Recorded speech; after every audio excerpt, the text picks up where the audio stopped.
अस्सलाम वालेकुम, welcome back to another video. इस वीडियो में मैं आपको व्हाट्सएप के न्यू अपडेट के बारे में बताऊंगा। जी हाँ दोस्तों, व्हाट्सएप के ऊपर एक न्यू अपडेट आ चुका है। आज की इस वीडियो में वो अपडेट आपके साथ डिटेल में शेयर करने वाला हूँ, लेकिन उससे पहले चैनल पर न्यू है तो चैनल को लाजमी सब्सक्राइब कर दे।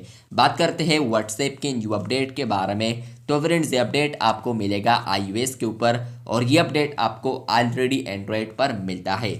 तो जैसे ही आप लोग iOS पर आते हैं अपने सेटिंग्स पर, तो फ्रेंड्स आपको यहाँ पर कुछ इस तरह लेआउट देखने को मिलता है। तो यहाँ पर आप लोग अपने प्रोफाइल के नीचे एवेटार ऑप्शन देख सकते। इसके नीचे फ्रेंड्स आपको आने वाले दिनों में या इसके अलावा आपको मिल चुका होगा ये अपडेट, जो कि है अकाउंट लिस्ट। जैसे ही आप लोग वहाँ पर क्लिक करते हैं तो आपको वहाँ पर ऐड अकाउंट फीचर मिलता है, जहाँ पर फ्रेंड्स आप लोग अब अपने व्हाट्सएप के अंदर मल्टी अकाउंट फीचर इस्तेमाल कर सकते हैं। मतलब यही कि फ्रेंड्स आप लोग अब अपने व्हाट्सएप के अंदर यानी एक ऐप के अंदर ही आप लोग 2 अकाउंट को चला पाएंगे, जैसा कि आप लोग अब एंड्रॉयड पर भी कर सकते हैं। कुछ वक्त पहले ये अपडेट आया था एंड्रॉयड पर, जहाँ पर आप लोग मल्टी अकाउंट फीचर को इस्तेमाल कर सकते हैं। तो सेम टू सेम फीचर अब iOS पर भी रोल्ड आउट कर दिया है।